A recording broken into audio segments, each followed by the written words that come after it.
கர்த்தருக்கு ஸ்தோத்திரம். கர்த்தராகிய இயேசு கிறிஸ்துவின் இன்ப நாமத்தில் இனிய வாழ்த்துக்கள்.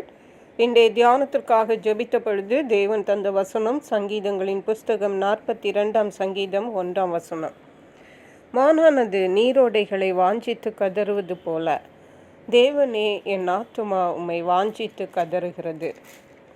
நம்முடைய கர்த்தராகிய இயேசு கிறிஸ்துவை நாம் வாஞ்சித்து கதற வேண்டும் என்பதே அவருடைய விருப்பமாயிருக்கிறது. தாவீது ராஜா தன்னுடைய வாழ்க்கையிலே சிறு பிராயம் முதலே தேவனை பாடி மகிழ்ந்த ஒரு மனிதர். அவர் சொல்லுகிறார், மானானது நீரோடைகளை வாஞ்சித்து கதறுவது போல. மான் தண்ணீருக்காக அலைந்து திரிந்து தாகத்தினாலே வறண்டிருக்கும் பொழுது அது எவ்வளவாக தண்ணீரை வாஞ்சித்து போகும். கானல் நீரை பார்த்து தண்ணீரென்று ஓடி போகும்.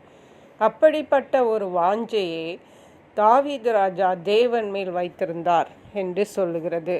மானானதின் நீரோடைகளை வாஞ்சித்து கதறுவது போல தேவனே என் ஆத்துமா உம்மை வாஞ்சித்து கதறுகிறது என்று தாவீது ராஜா சொல்லுகிறார். அடுத்த வசனத்தில் சொல்லுகிறார், என் ஆத்துமா தேவன் மேல், ஜீவனுள்ள தேவன் மேலேயே தாகமாயிருக்கிறது.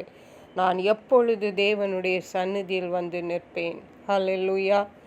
நான் எப்பொழுது தேவனுடைய சந்நிதியில் வந்து நிற்பேன் என்ற ஒரு தாகம், என்ற ஒரு வாஞ்சை தாவீது ராஜாவினிடத்தில் காணப்பட்டது. அருமையான கர்த்தருடைய பிள்ளைகளே, நம்முடைய வாழ்க்கையிலே, நம்முடைய அன்றாட வாழ்விலே நம்முடைய வாஞ்சை எதுவாக இருக்கிறது? நம்முடைய தாகம் எதுவாக இருக்கிறது? தேவனுடைய சமூகத்தை பற்றினதான வாஞ்சை நமக்கு இருக்கிறதா?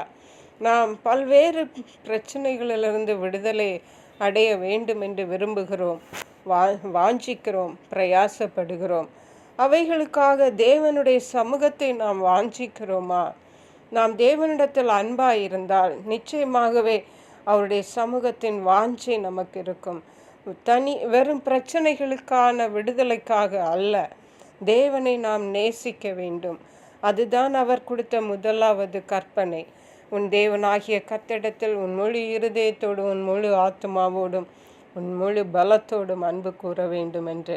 அப்படிப்பட்ட அன்பு நம்மிடத்தில் காணப்படும் பொழுது தேவனுடைய சமூகத்தை இந்த மான் நீரோடைய வாஞ்சித்து கதறுவது போல நாமும் வாஞ்சிப்போம். தாவீது ராஜா சொன்னது போல, எப்பொழுது என் தேவனுடைய சமூகத்தில் வந்து நிற்பேன் என்ற ஒரு கேள்வியோடு தான் நம்முடைய அன்றாட வாழ்க்கை காணப்படும். 40 சங்கீதம் 1 வாசிக்கும் பொழுது, கர்த்தருக்காக பொறுமையுடன் காத்திருந்தேன், அவர் என்னிடமாய் சாய்ந்து என் கூப்பிடுதலை கேட்டார். பயங்கரமான குழியிலும் உளையான சேற்றிலும் இருந்து என்னை தூக்கி எடுத்து என் கால்களை கன்மலையின் மேல் நிறுத்தி என் அடிகளை உறுதிப்படுத்தி. நாம் தேவனுடைய சந்நிதியில் வந்து நிற்கும் பொழுது தேவன் நம்மை பாவங்களிலிருந்து, சாபங்களிலிருந்து, உளையான சேற்றிலிருந்து, இருளிலிருந்து நம்மை விடுவித்து தேவன் நம்மை புது பாட்டை தந்து கன்மலையின் மேலே நிறுத்தி புது பாட்டை பாட வைக்கிறார் என்று பார்க்கிறோம்.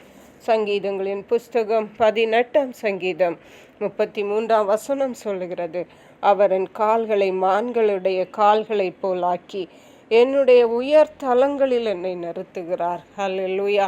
முந்தின வசனம் சொல்லுகிறது, என்னை பலத்தால் இடைக்கட்டி என் வழியை செவ்வைப்படுத்துகிறவர் தேவனே. ஹல்லேலூயா.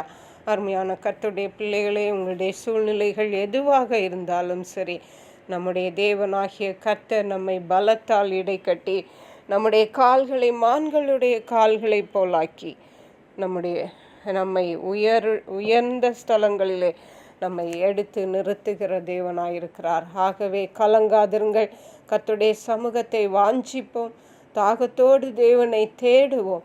நிச்சயமாகவே தேவன் நமக்கு பெரிய காரியங்களை செய்வார். கர்த்தர் தாம் இந்த வார்த்தைகளை ஆசீர்வதிப்பாராக. ஜெபிப்போம்.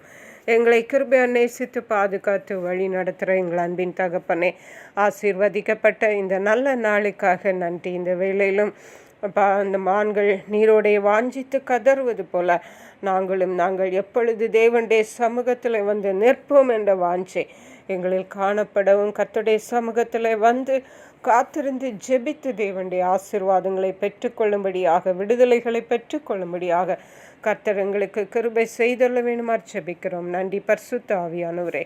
துதி கன மகிமை உமக்கே செலுத்துகிறோம். மீட்பரும் இரட்சகருமாகிய இயேசு கிறிஸ்துவின் இன்ப நாமத்தில் ஜெபிக்கிறோம் எங்கள் அன்புள்ள பரமபிதாவே. ஆமென். God bless you.